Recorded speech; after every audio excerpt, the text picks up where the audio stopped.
Are you looking to take your personal finances to the next level? Well, you're in the right place. Welcome to the Monday Money Tip Podcast, presented by I Was Broke, Now I'm Not, with your host, Joseph Sangle. Well, welcome to the Monday Money Tip Podcast, presented by Fully Funded Life. My name is Joseph Sangle, and I'm joined, as always, by my co-host, Megan Hibbard. Are you fired up today? Fired up. Happy Monday. Happy Monday. We are here, as always, to help you take steps to live a fully funded life, which we define as being able to do exactly what you've been put on earth to do, regardless of its cost or the income it might generate. And today we're going to talk about a really cool topic, a topic that I'm very passionate about. I know it's shocking that I might be passionate about a money topic, but this one I'm very passionate about. It has personally impacted my life, personally impacted my kids' life. Tell everybody what we're going to talk about today.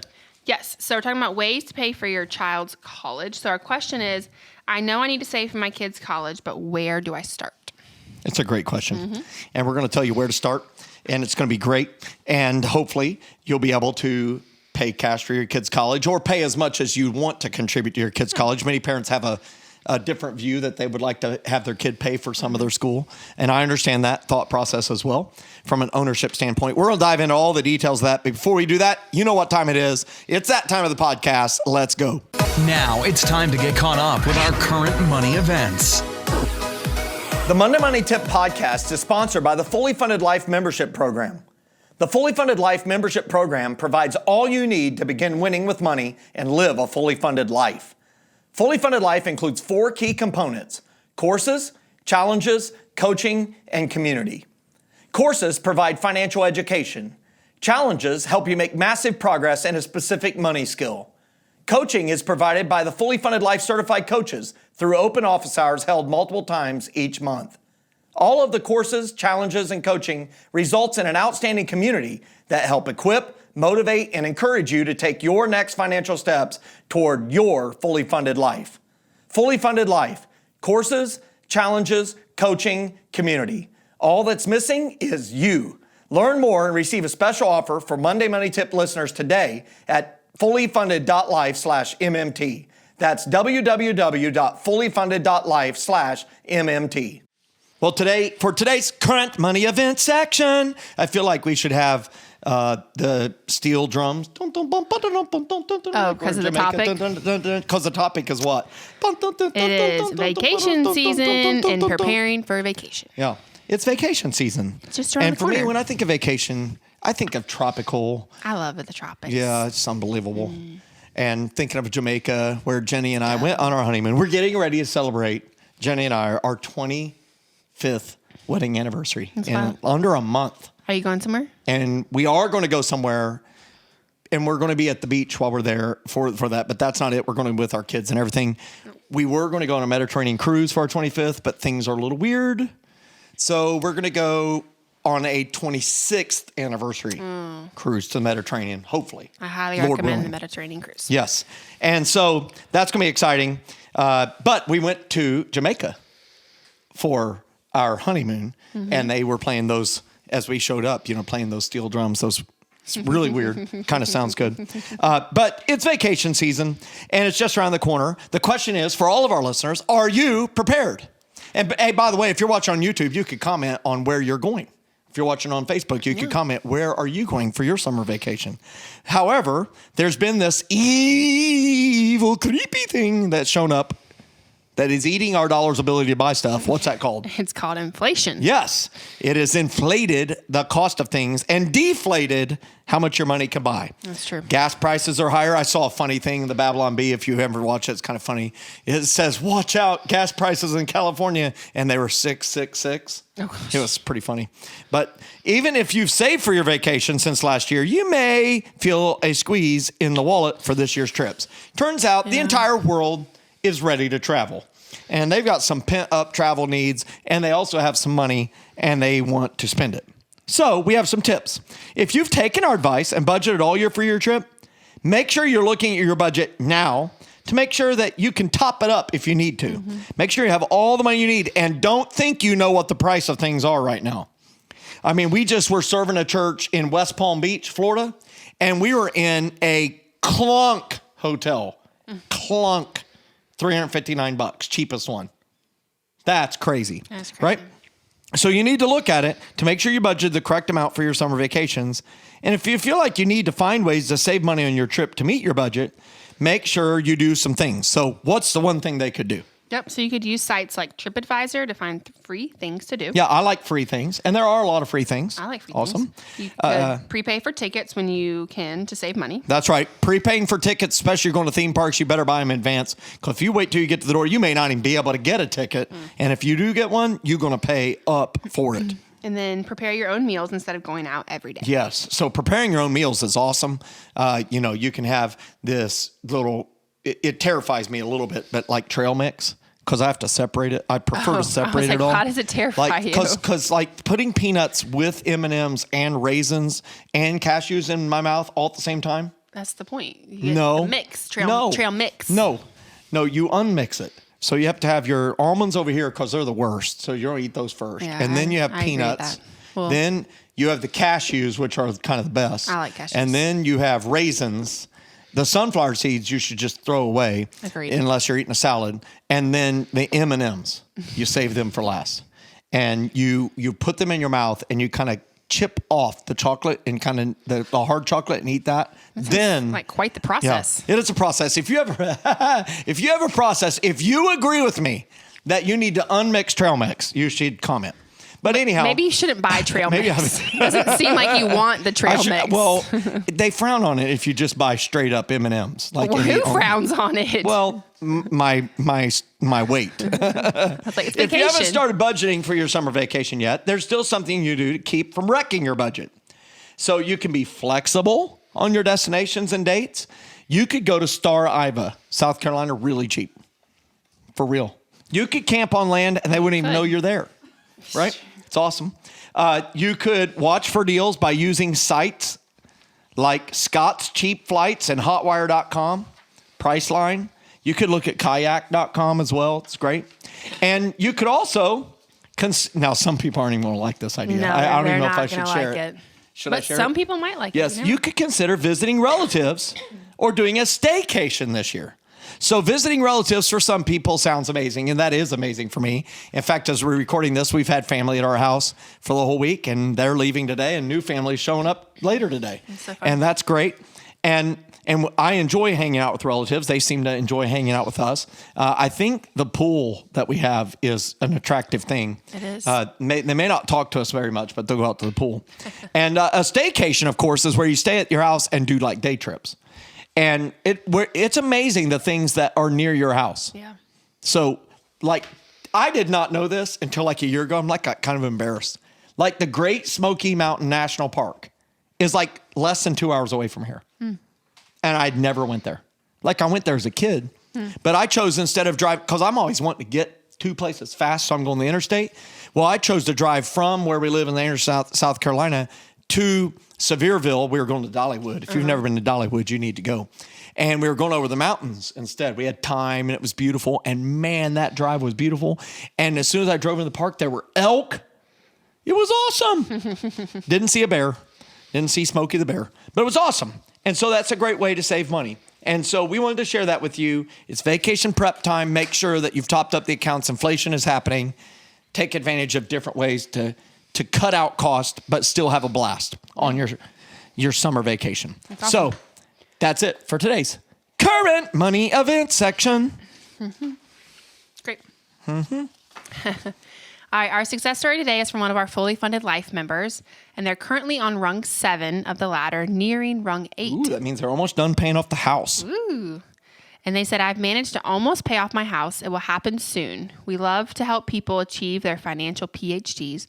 We would love to help people achieve their PhDs, plans, hopes, and dreams. Oh.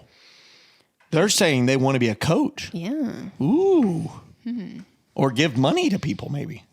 I think it's more what they want to coach. They want to help people. Maybe it's both. That's awesome. Yeah. So that's one thing that I have been very much appreciative of is, a lot of times when you're talking about money and you write a book called I Was Broke, Now I'm Not, you tend to attract broke people. And people who are not broke will say, well, that's not for me. But here's what I know is Fully Funded Life speaks to all of us. And we have people all over the ladder.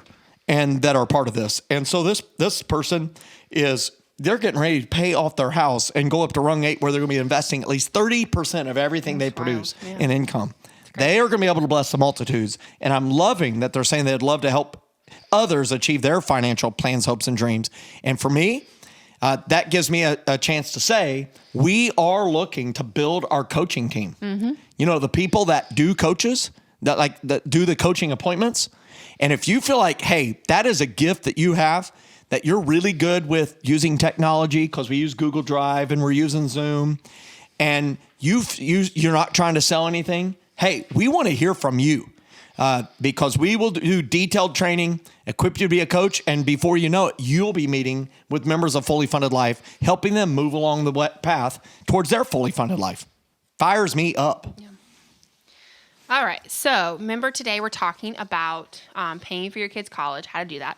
So we talked about it before, but you have one daughter that's almost finished with college. I think at this point she might have. Yeah, by the time we release this, she will have just graduated. And two younger kids who are rapidly approaching college. Don't tell me that. Rapidly. Rapidly. I don't know if No, I it's fast. It goes fast. So talk us through what you've done to prepare with them both. So with Malia, she's the older one. She's getting ready to graduate college. And then again with Keaton and Megan, your younger two. So I will tell you, I went to college and my parents said, congratulations, you are on your own. Me and my twin were the first to go straight from high school to college. Subsequently, a couple of them have graduated from college, but they took the long path, the very long path. Some of them graduated in their 40s. But we went straight to college. And so my father was like, hey, we didn't pay for anybody else to go. You're on your own. So I started dating Sally Mae. My twin joined the military, the Army, and they paid for his undergrad. But when I got out of college and I had, tens of thousands of dollars student loan debt, and I saw that my bride only had like a few $100s of student loan debt, I said, there's a difference here. And so I said, hey, I have a passion that if Lord blesses us with children, that if they want to go to college, that we would be able to pay, that we'd be able to pay for that, and that they could graduate free of debt. And so I had that idea, and then my daughter was born, and the first piece of mail she ever got was when she's like 4 years old. My wife had a car that was abandoned. We left it abandoned in my parents' driveway when we moved to South Carolina. And he got it running and sold it for $900. And he sent us the money and said, hey, this is from Leah's college fund. Aww. So we put it in the fund, and I put it in a single stock and promptly lost half the money. Isn't that awesome? And it sat there until she was 4. And when she was 4 is when Jen and I started doing the budget. She was about 3.5. And 2002.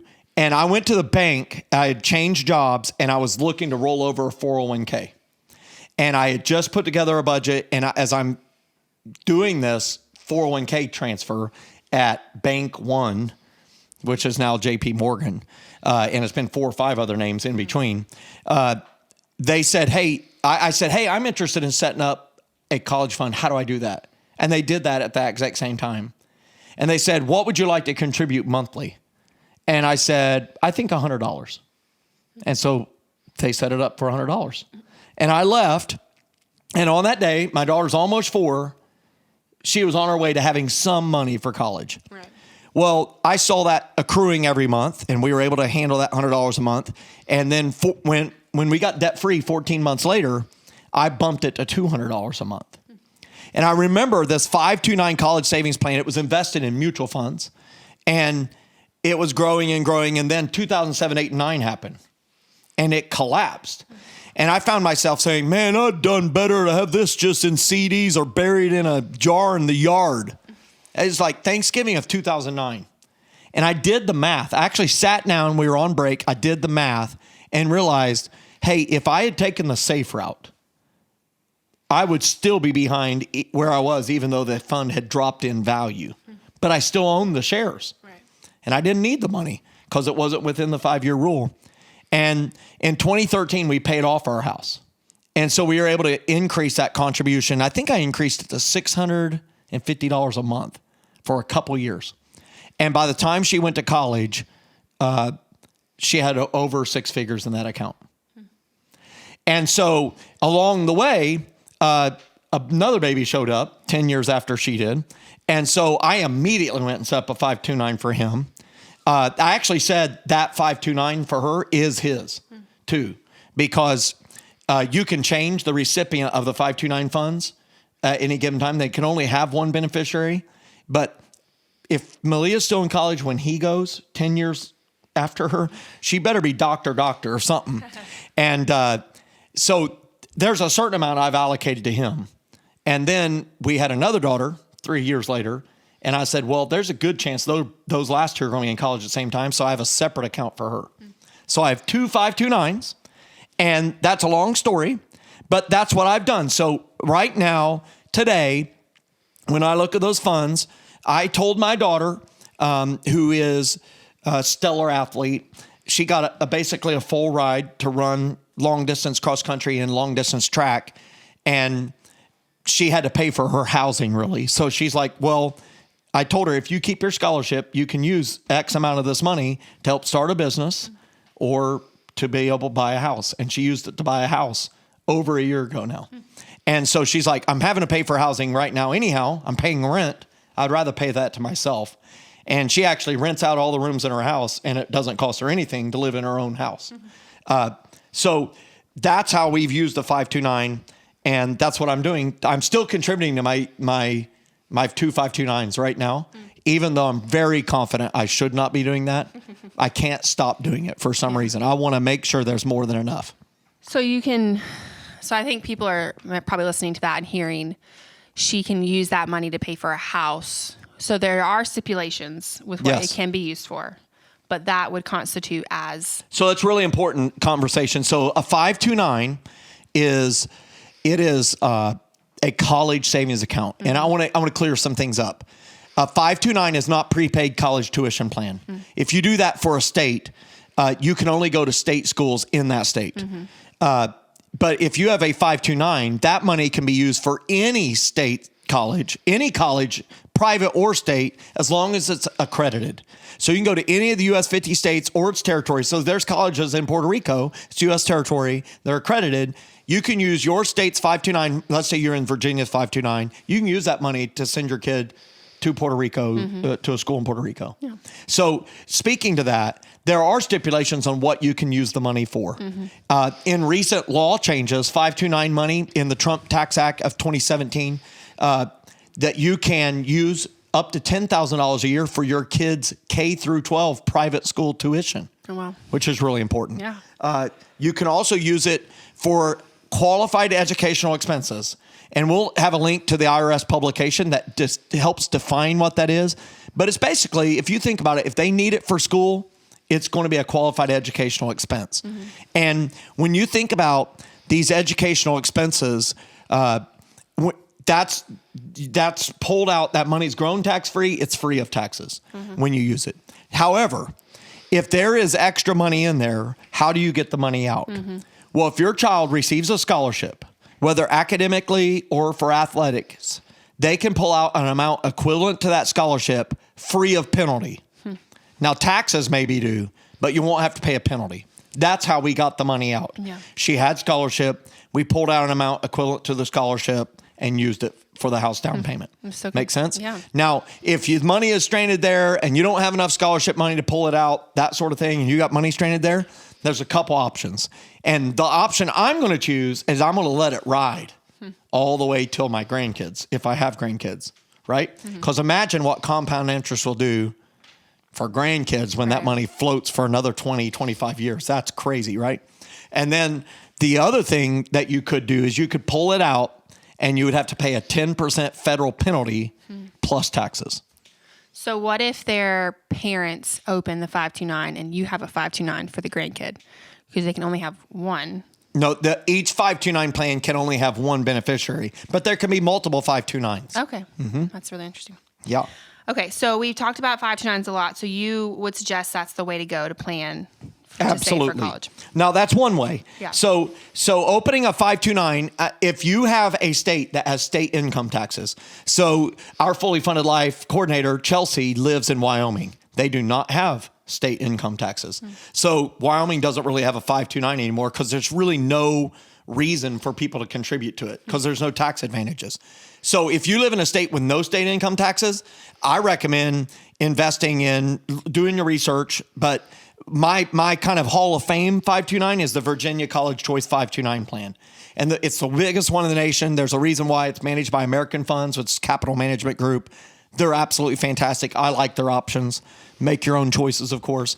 If you're in a state like South Carolina who has state income taxes, well, invest in that state's plan because you can deduct it all or some of it from your state income taxes. So I can contribute to my kids' 529 plan and I get to deduct it from my taxes. So that means it's tax advantage going in. If you think about rung 3, 6, and 8 of the ladder, they're all tax advantage investments. That's a form of it. Make sense? Okay. One other thing I wanted to share is that it's not just 529s. I have many friends who have had 2 alternative approaches. One alternative approach that people have is saying, I'm not going to contribute to a 529. I don't know if my kids are really going to college. And that's a common theme, right? I don't know if my son's going to college. Yeah. Like, I don't know if he is. I think he needs to be in tech school maybe, which I can use money for that if it's accredited. Right. Or I'm not quite sure. But I have money for him. But one thing that people do is they say, I'm going to focus on paying off my house before my kids go to college. And then I'm just going to reassign that house payment to their college tuition and pay it as I go. That's a great approach. Yeah. It's not as tax advantaged. You didn't take advantage of compound interest, but it is a great approach.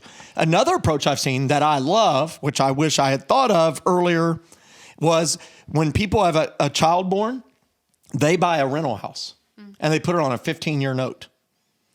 And so in 15 years, that child's like 15, 16 years old. That house is paid off and it's producing cash flow.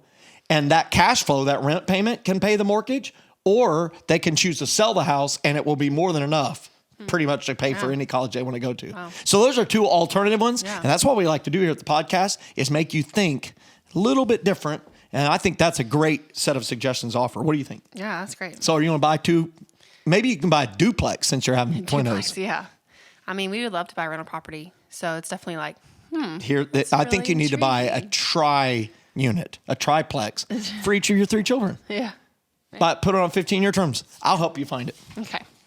How much do you need to save to pay for your kids' college? It feels like with inflation, it could be $1 million.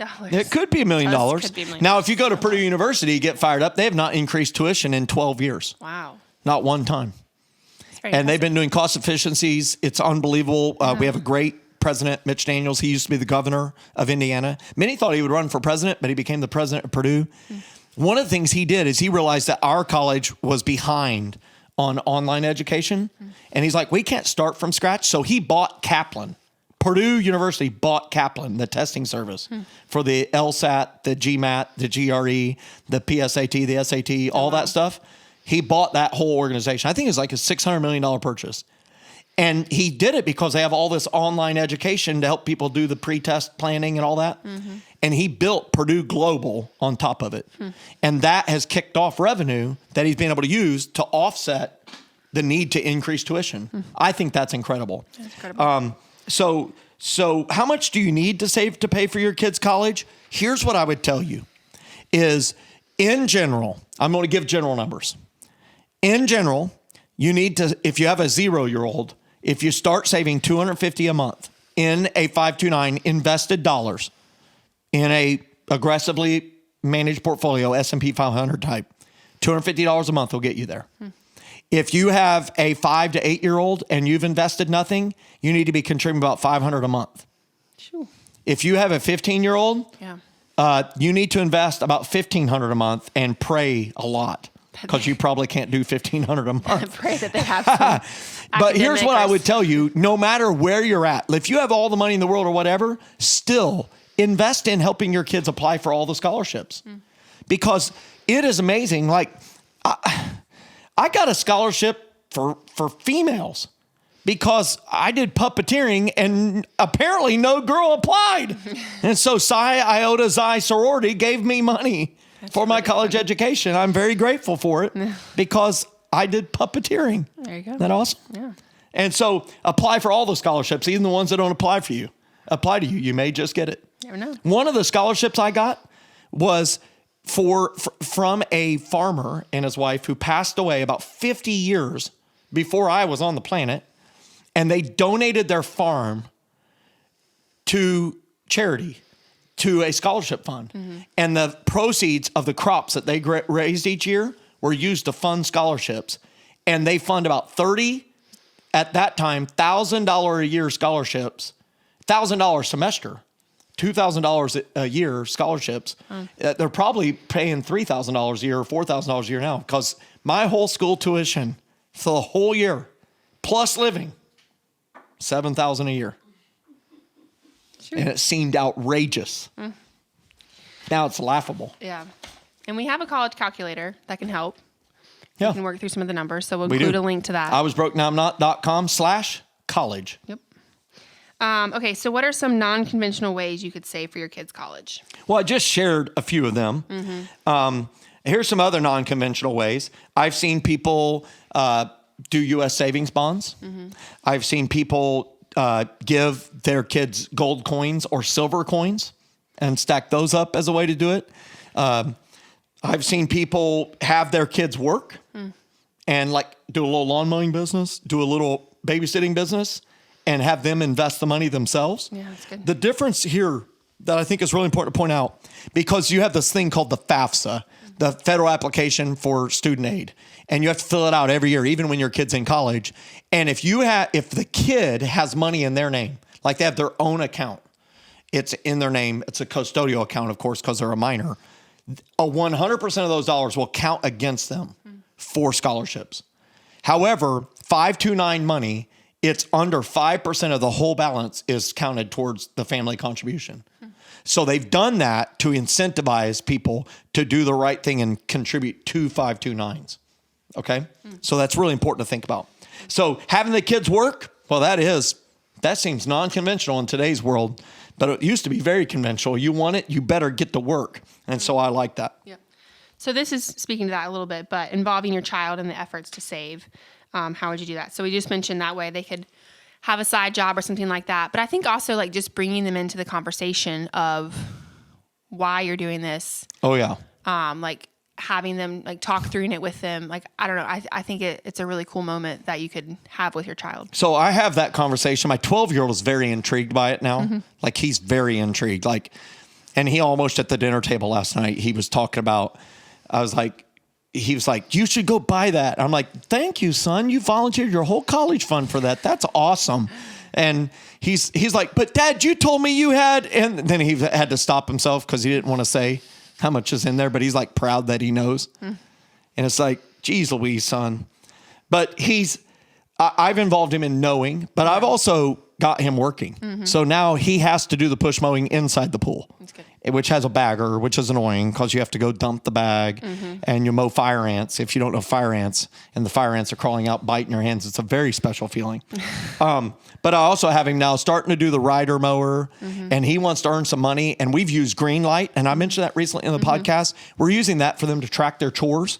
And he is saying, do you have any new chores? I want to be assigned some chores. And I've told him, you need to start a lawn mowing business. And I said, I know one place you can get a job. And that is mowing your sister's lawn, because she and her housemates do not seem to like to mow. So they have a small hayfield. And so I gave her a mower and it doesn't seem to want to run by itself. It's not self-propelled in that it goes and mows itself. So I guarantee you she would pay him to show up and mow. And so that's what I would do. I would encourage them to learn that they have to work and earn this. And I also encourage them to say, hey, if you go and you major in partying, this is a beautiful thing about 529s. You, the parent, you, the grandparent, you own the money. And if you major in partying and not getting good grades, well, that money's just going to dry up. Yeah. Because you know what? Mama wants something nice too. And I would much rather buy something nice for mama. I mean, I do have favorites and mom's a favorite. Okay. So you better behave. Yep. And so far, the oldest one has tried to behave. So she's done well. That's good. All right. So that's it. So I do want people to make sure, look, I said big numbers, $250 a month, huge numbers, right? $500, $1,500 a month. That all is terrifying. Yeah. If you can't do that, start with $25 a month. You can do $25 a month. And I've not known a single kid who looked at their parent and said, gee, you only have $4,000 to help me for college? You know what? I would have been grateful for any dime they would have given me. Yep. All right. Our verse for today is Proverbs 22:6, and it says, train up a child in the way that he should go, and when he is old, he will not depart from it. I like it. And so it is a dream of mine. I have a dream. You know, we all have our individual dreams.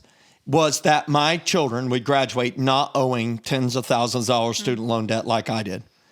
And a week ago, when this releases, it'll have been a week ago, the first of my 3 dreams has happened. Yeah. And for me, it is with great satisfaction to see this child start out. And I think I've really seen as she went through her college career, she realized how rare that is. She got to go to a private school. She ran her butt off literally to earn the scholarships. But she sees that it is really weird and not normal. There are no other college classmates who have bought a house. And so I think she's thankful for that. And my hope is if she should ever have children, she would pay that forward, knowing what a gift that was. Yeah. That's awesome.